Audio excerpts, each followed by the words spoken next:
Hmm. Biasanya kita akan beli suatu saham sebagai trader, ekspektasi kita pasti naik teman-teman. Jadi kalau kita beli sampai 3 hari saham itu nggak naik, jadi udah nggak usah mikir ini why-nya cari data fundamental atau apa, nggak usah teman-teman. Itu menandakan kita berada di saham yang salah pada saat itu gitu.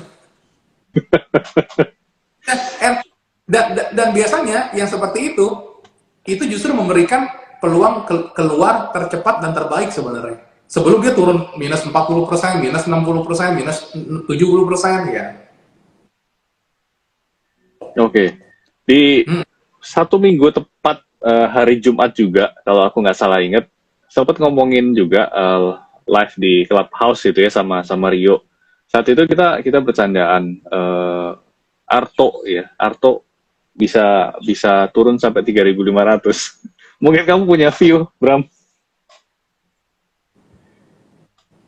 Mungkin banget ke 3.500, sangat mungkin Pak Andrew. Bahkan kalau melihat trennya terus seperti ini, nggak heran dia akan kembali ke harga 2000-an pun mungkin banget. Wow, wow. Mungkin. Oke. Karena wow, tren turunnya kencang banget ya. Jadi yang di Arto ini diharapkan ketika nanti mungkin beberapa laporan keuangan kuartal berikutnya, kalau saya lihat kita lihat 1 sampai 2 depan kuartal juga nggak terus improve, menurut saya ini akan ngeri ya, mungkin bisa kembali ke 2000. Hmm. Dan kamu masih avoid ya? Avoid benar. Karena saham yang udah dalam tren turun atau downtrend, kita lebih baik kita jangan masukkan dalam watchlist biasanya. Hmm. Hmm.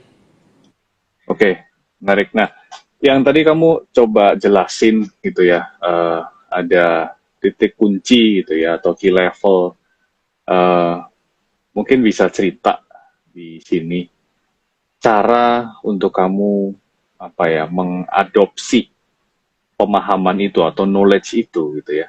Itu kamu nemuinnya dari mana? Apa memang banyak baca buku kah gitu ya, atau banyak ikut seminar kah, atau kamu secara otodidak, Bram? Pertama, untuk menemukan suatu karakter yang saham yang bergerak bagus itu dulu dari riset akan trader-trader hebat dunia gitu ya. Salah satu untuk trend follower kan kalau teman-teman tahu kan biasanya itu panutannya itu Nicholas Darvas. Nah, dia juga dengan box strategi itu tekniknya dia. Nah, itu menarik. Justru area kunci itu dibangun dari dasar itu gitu. Jadi promise-nya atau key take-nya adalah ketika suatu saham mau bergerak naik, dia nggak akan kembali ke level sebelumnya. Itu patokan dari area kunci gitu, Pak Andrew. Hmm. Itu juga makanya inline dengan ketika suatu saham breakout yang bagus, dia nggak boleh ke bawah level sebelumnya gitu. Premisnya, prinsipnya sama gitu. Jadi ketika suatu saham itu breakout atau dia bergerak naik tapi kembali ke level sebelumnya, itu menandakan itu ada suatu hal yang salah dengan saham itu, dan itu bukan cocok untuk di teknik ini gitu. Ya, Oke, keren. basically dari trend Ya. follower dari. Heeh. Oke. Terus Bram, kita ambil satu pertanyaan lagi boleh ya dari Ivan Boleh, yang teman-teman. Wanarta.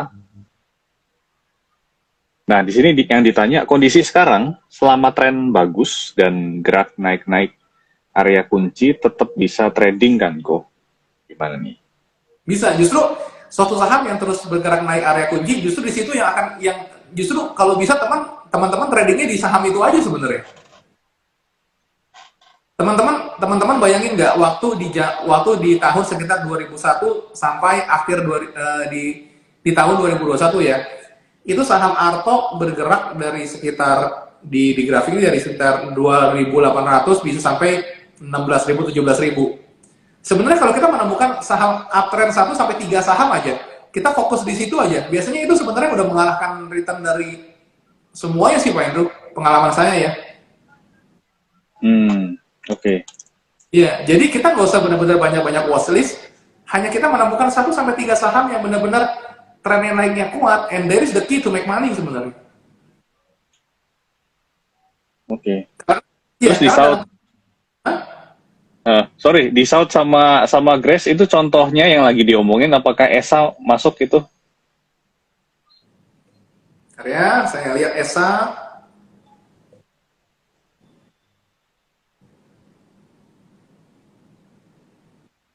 ESA juga boleh. Ini salah satu saham yang lagi istirahat sebentar dan kemungkinan dia masih bisa naik. Ini bagus untuk dijadiin watchlist nih teman-teman. Oke, mudah-mudahan kejawab nih ya. Hmm. Nah, kemudian Bram, bicara 2023 yang secara teknis sudah di depan mata, ya. Hmm. Kamu sendiri mungkin ada persiapan, gitu ya, kalau misalkan kondisinya getting worse, gitu ya. eh, Apa yang akan kamu lakukan, gitu ya, dalam hal ini adalah penataan dari sisi aset atau portofolio, gitu Bram. Kalau dari ya melihat dari 2023, salah satu yang kita bisa lakukan adalah ketika kita trading, benar-benar pilih sahamnya gitu. Kalau bisa saham yang benar-benar liquid, itu satu dulu, Pak Andrew. Jadi tetap nanti semua trading plan kita sama kedisiplinan kita lakukan di saham itu gitu. Jangan terlalu coba saham yang third liner yang volume tipis banget, jangan teman-teman. Terus lagi-lagi kita kembali ke risk profile kita gitu loh. Kalau kita nggak terlalu menyukai resiko, ya teman-teman nggak apa-apa. Jangan mengkonsentrasikan lebih ke arah trading.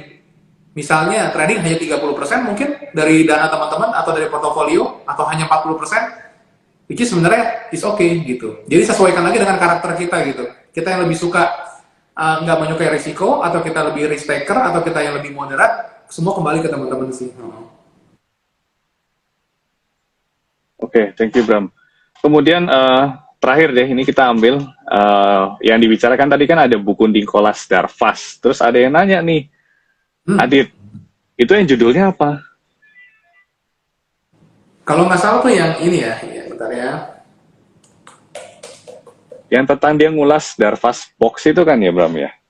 Betul. Kalau nggak salah judulnya How I Made 2 Million in Stock Market ya. How I Made. Iya, iya. Yes. Ya, sepertinya itu, betul. Betul, Ya, betul. Nanti jadi tinggal di Google aja ya, Adit. ya How I Made 2 Million in the Stock Market. Jadi ini menarik. Jadi si Nicholas Darvas ini dia menemukan, dia tahu karakter saham yang naik. Cuma pada saat itu karena baru menemukan pertama kali, dia juga mengalami keuntungan besar tapi kerugian besar juga gitu. Tapi saya lihat akarnya dari trend follower yang hebat-hebat di zaman sekarang itu akarnya dari pemikiran itu sebenarnya. Dari premis itu. Disesuaikan lagi dengan trading plan mereka, dengan penyesuaiannya lagi masing-masing gitu. Menarik sih. Makanya nanti Oke. teman-teman follower zaman sekarang kan ada kayak Mark Minervini, terus juga yang founder dari investing.com tuh, itu semuanya juga basicnya awal dari situ. Oke. Nah, soal tokoh, kamu lebih mengidolakan Nicholas Darvas atau Jesse Livermore? Yang mana? Wah, dua-dua itu toko besar di satu dua-dua itu sih ini banget, apa yang dulu sangat-sangat itu core-nya sih, mereka yang membangun core dari trend follower sih. Jadi menurut saya dua-dua itu panutan lah. Susah ya milih. Satu di antara dua itu susah ya?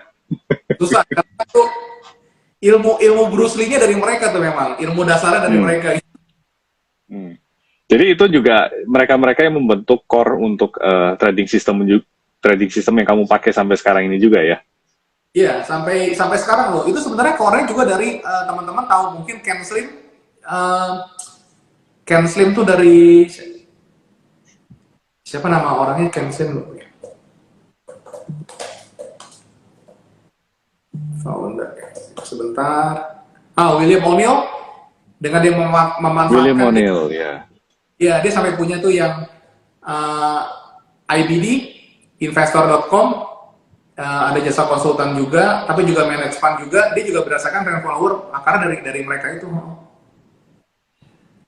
Nanti jadi menarik itu biasanya mereka walaupun kayak Jesse Livermore segala melihat dari teknikal, nanti lama-lama kelihatan. Oh, suatu saham bisa meledak naik, biasanya juga ada premis fundamentalnya, baru kita lihat. Oh, EPS-nya bertumbuh dalam beberapa kuartal, net income-nya terus bertumbuh dalam beberapa tahun, revenue-nya terus bertumbuh. Itu yang mereka bilang sebagai super stock sih biasanya. Oke, keren. Nah, Bram, buat penutup nih ya, eh, apa yang mungkin bisa kamu sampaikan ke baby-baby yang nonton live di malam hari ini gitu ya? Boleh ke arah persiapan gitu ya, boleh ke arah mungkin ini karena November terkenal lebih banyak merahnya gitu ya, terus harus ngapain gitu ya, atau lebih ke arah pemilihan saham atau pengaturan alokasi aset, silahkan Bram. Ya, pertama kita harus tahu teman-teman kita lebih cocok ke arah trader atau investor pertama. Nah, kalau kita udah menemukan, oke, kita kayaknya lebih cocok sebagai investor nih daripada trader nih, atau trader daripada investor. Terus kedua, temukan teknik yang paling cocok buat teman-teman semua gitu. Karena berdasarkan pengalaman saya, semua teknik itu bagus digunakan pada kondisi yang sesuai, pada timing yang tepat. Jadi nggak ada teknik yang lebih bagus di antara lainnya, itu nggak ada. Semuanya bisa make money, dan semuanya bisa losing money di waktu dan market yang salah gitu. Jadi kuasai satu teknik yang sesuai sama karakter pribadi kita masing-masing. Itu yang paling penting sih. Jangan jangan sampai yang seperti jangan sampai yang seperti ini, Pak Andrew. Kita maunya trader tapi pakai stylenya Warren Buffett nih. Ini gawat nih. Ya, ya, ya. Nggak cocok bener. Bertolak Bener. belakang justru. Ya, atau sistemnya Warren Buffett tapi naik 5% sedikit mau dijual nih. Sama juga nih, ini juga Iya. beda. Nanti yang Nah, yang kalau ada yang kedua itu capek banget ya, udah nganalisa benar-benar angka gitu ya, ternyata naik sedikit dilepas. ya, jadi nanti yang ada teman-teman merasa profit 5 sampai 10%, teman-teman pengen take profit banget di take profit, tapi ketika loss-nya minus 50%, teman-teman malah hold, terbalik malah. Justru yang lagi naik yang kita hold, yang turun malah yang kita jual kalau kita trader. Makanya jangan terbalik-balik antara trader atau investor gitu. Oke, Bram, thank you banget. Jadi harus tahu gitu ya jati diri, belajar di situ mendalami satu mungkin pola trading yang paling fit dengan karakter gitu ya, profile. Ya latih terus gitu ya, jangan ngelihat kanan kiri, udah konsisten aja. Dan tadi satu hal yang aku ingat juga, kamu pesen kalau untuk 1 tahun kayak bisa nemuin 2 sampai 3 saham yang memang naiknya kencang, itu udah cukup make money gitu ya. Jadi nggak perlu sampai puluhan gitu ya, belasan, 3 aja mungkin bisa dibilang udah bisa cukup membuat return di atas benchmark gitu ya. Iya, jadi misalnya misalnya gini Pak Endo, kayak dulu yang tadi kita contoh ambil Bang A, ya. Sempat dari 2000 ke 16.000. Itu ribuan persen. Kita dapatnya 50 atau 100% aja deh gitu teman-teman, dari situ udah sangat cukup banget gitu kan sebenarnya. Ya, yang sering orang salah ini karena mau diversify, dia mencari saham-saham lain yang sebenarnya saham itu nggak lagi naik tapi lagi turun misalnya. Mendingan kita konsentrasi ke 1 sampai 3 saham lagi turun, tinggal manfaatkan momentumnya aja dari technical analysis. Itu sih pengalamanku sih. Ya akan mengalahkan return pasar yang begitu. Keren, Karena Bram. iya, karena kalau kita di dalam satu porto, teman-teman kita punya 20 sampai 30 saham atau 50 saham, naik 100 sampai 200%, satu saham itu nggak akan mempengaruhi dari weighting portofolio kita gitu. Oke, keren banget penutupnya. Jadi mudah-mudahan berguna apa yang di-sharingkan Bram di malam hari ini, gitu ya. Nah, buat baby yang mungkin ketinggalan tadi, tenang aja, karena kita akan ada recordingnya, gitu ya. Dan buat kalau ada yang mau konsultasi, nanya tentang saham, portofolio, bisa langsung teks ke IG-nya Bram ya. Masih Boleh, dijawab kan ya? masih masih dijawab dong. Teman-teman yang Oke, curhat, keren, keren. Banyak curhat ya. banyak. Seru, menarik. Oke, kalau gitu, thank you banget Bram. Appreciate buat waktunya.